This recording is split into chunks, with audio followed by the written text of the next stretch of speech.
Hello, my name is Ryan, and I'm going to be talking about this epidemic of what's wrong with the guitar industry videos that I just got inundated with the last 2 days. Started with the Ministry of Guitar, and he did this whole thing about moving to Substack from YouTube.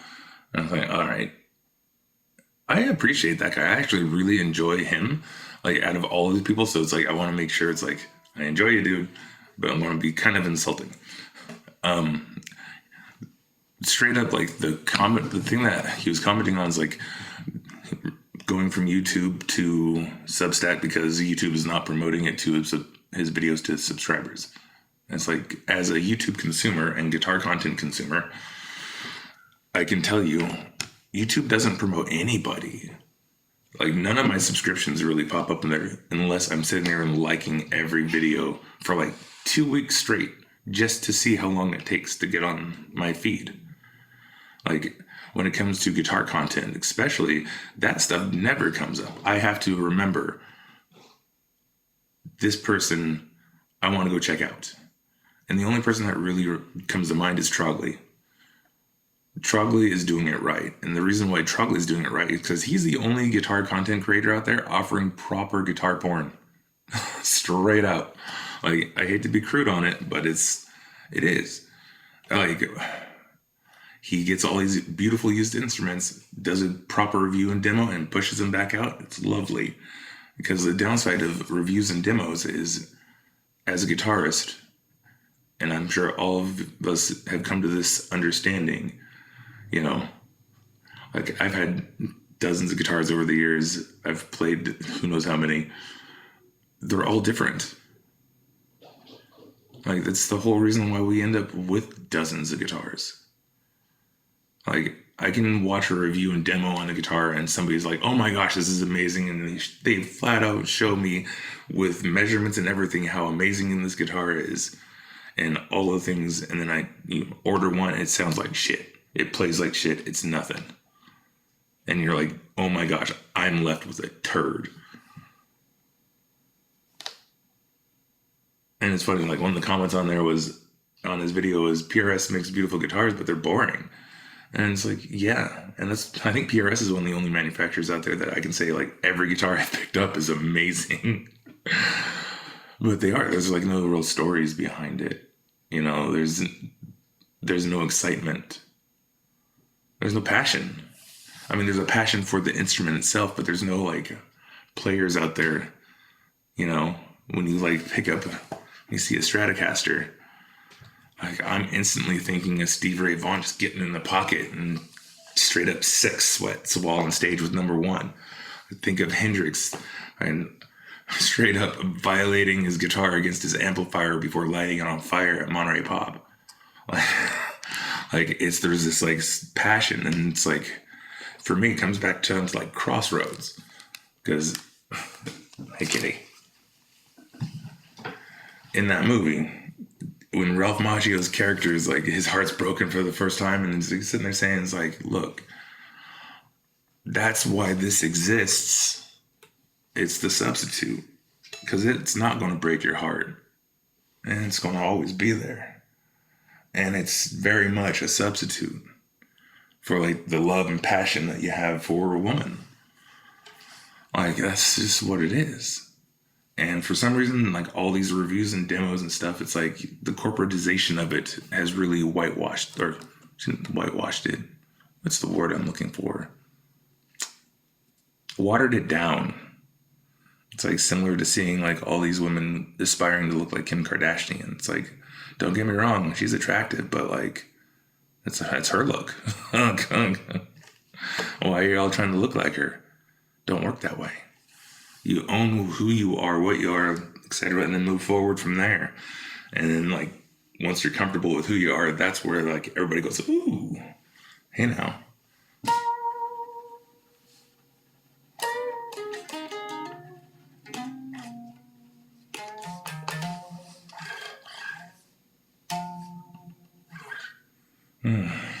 Anyways, so to my second part is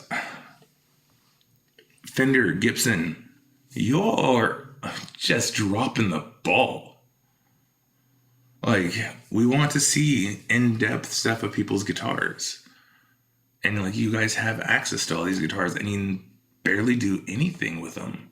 Like, I was watching the Jerry Garcia Gator build, the master build. It's like 90% of that video was just showing the built one, when it's like you guys had the original in your hands completely blown apart. You could have done such an in-depth. And it looks like you did, but you cut it together so it was just a promo for that freaking guitar that you built, not the one that it was inspired by.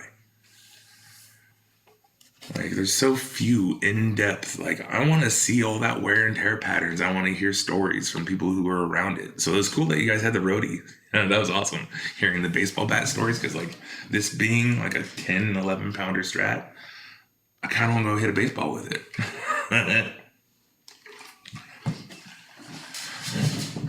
Ooh.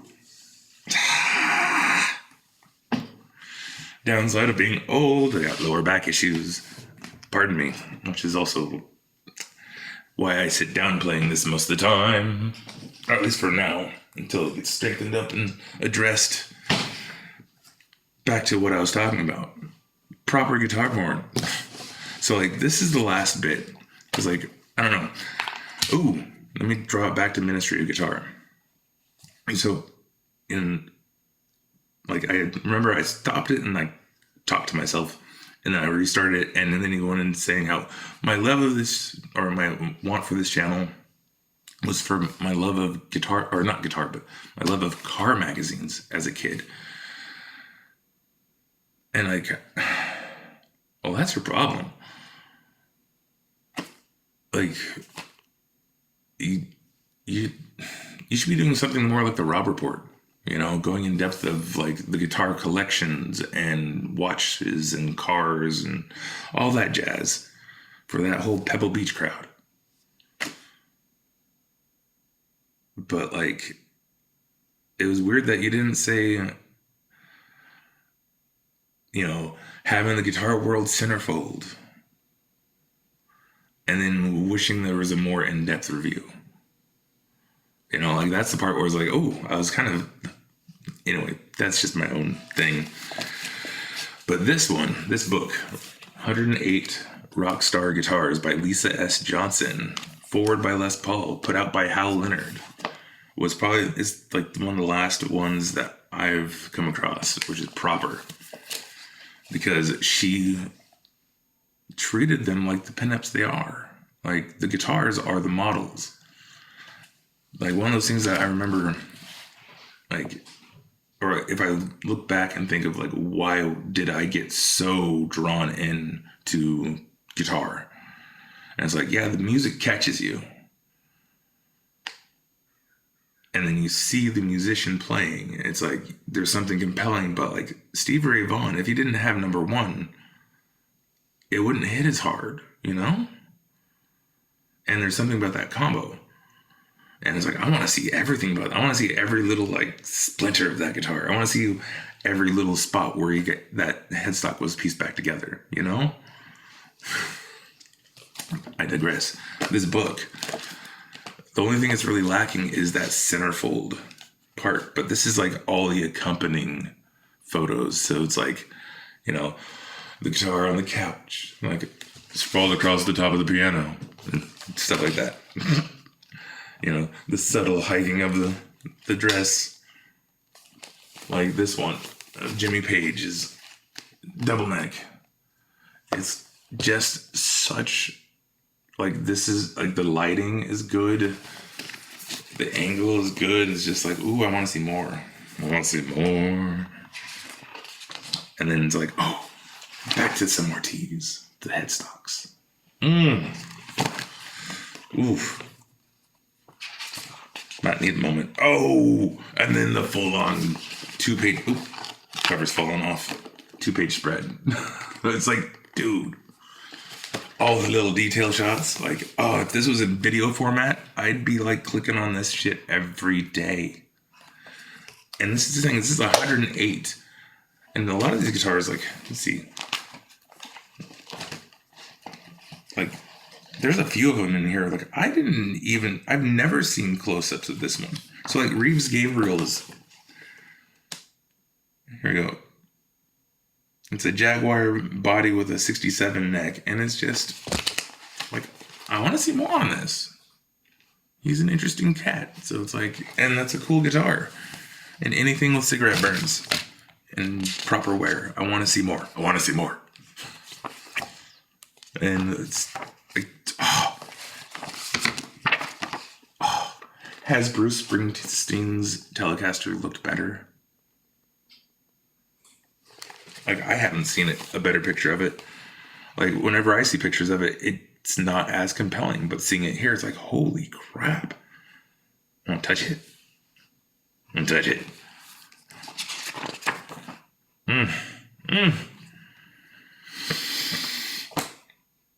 Oh, yeah. Oh, my goodness. And, like, whatever you think of Ted Nugent, like, set your views aside, but look at this birdland. That close-up shot, it's like, don't you want to touch that guitar? Like, that is decades of humidity and sweat and gigs and just, I wonder how that guitar sounds. Like, that's awesome. And like, oh, I have to say, it's like, this is one thing I'm loving about Kirk Hammett right now. He got Greenie and he carved his initials in it. Kudos to you, because like, I love that shit. Like another 59 Les Paul with somebody's name carved into it. And it's like, because at the end of the day, they're instruments to be played. It's what kind of bugs me about Bonamassa. It's like a love-hate, because yes, he's gigging a lot of these vintage guitars, but then he has some that are like sitting in his collection where he says like, who am I to refret it and keep playing like this was all lovingly worn down by one person. And it's like, if good guitars that were really played in like that, like, they deserve to be played some more. And you're Joe Bonamassa, refret it and rip it. It's like, if everybody held on to Stradivariuses, we would never know how they sounded.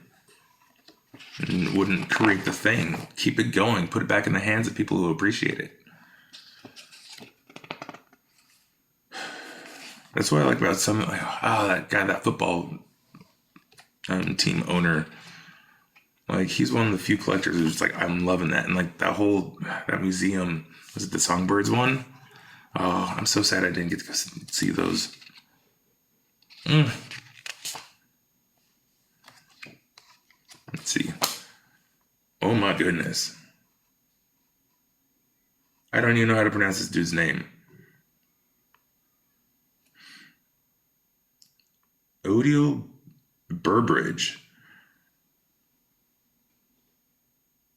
Allman Brothers, Tedeschi Trucks, and Derek Trucks, but like, yeah, love to see, because like, I don't know, I remember when basses and guitars like this were like ubiquitous. Like, you can go into any used guitar shop and they'd be there between $600 and $1,600, and they were so lovely to play. And then over the years, they skyrocketed up a digit. Last time I got to play a proper vintage was a 64P bass with a $12,000 price tag. It's beautiful. Oh, and Frampton. That's like the only... I think I might be missing pages. Uh-oh. Because I thought there was more on Frampton than this one. And like, yeah, just, there's so many guitars out there that are characters in themselves. And Brownie, one of the reasons why so many people love Stratocasters. Granted, number 3 or 4 on my list, but... Oh, ha! This is Bunny Street's Brownie, which is actually like one of those people. Like, this is a guitar that I've never really seen anything outside of this. And Oh, her slide playing is definitely just like in the head, but like there's so many guitar legends that nobody talks about anymore. Oh my goodness, this bass looks like it's seen some stuff. Let's see, Hutch Hutchinson. Anyways, this is all kind of like, I'm geeking out here because this is what's missing. We need more of this in video format. That's why like Premier Guitar's rig rundowns are so popular. Like I want to see the rig. I want to see what they're doing. But I want a more like in-depth of the guitar itself. And also guitarists who are driving the industry. Dude, customize your shit. Make it a character unto itself. Make it so it's like people actually like look at it and go like, ooh, I like that. I think the only artist I can think of off the top of my head would be never mind, I can't think of anybody. St. Vincent. Like that was the last like interesting like artist guitar. Being a appreciation or having an appreciation for Rosewood Necks. It's like that was a guitar that I was happy to see that one. Haven't played one yet though. Love to.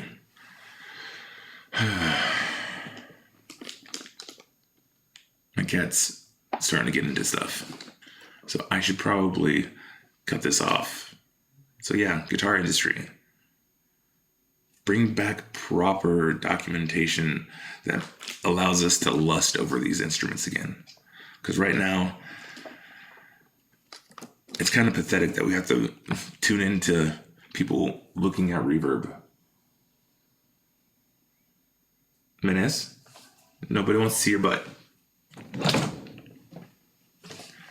Like I was saying, nobody wants to be like, it's really pathetic. It's like in between looking at reverb listings just so I can get my guitar fix, I end up watching Trogley or is it Davey? Was it Toby and Davey? Looking at reverb listings.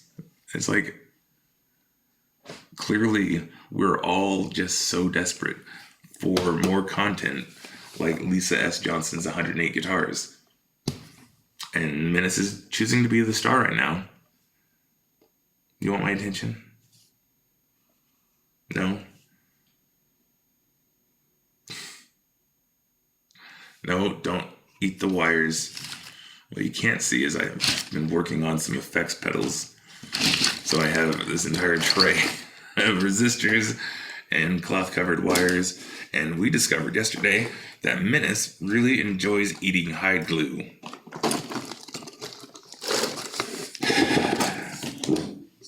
Plugging holes on this little beast. Which, if you're still watching, this is fun.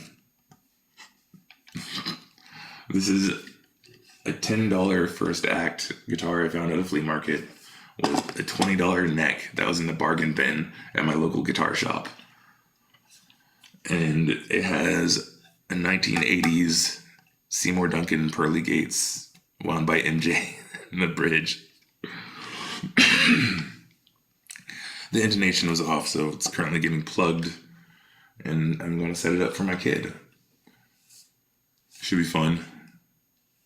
Don't chew on the wires. Stop it. I know, like this one's even worse. It's covered in hide glue and it has a wire. It's like it's a new toy. Anywho.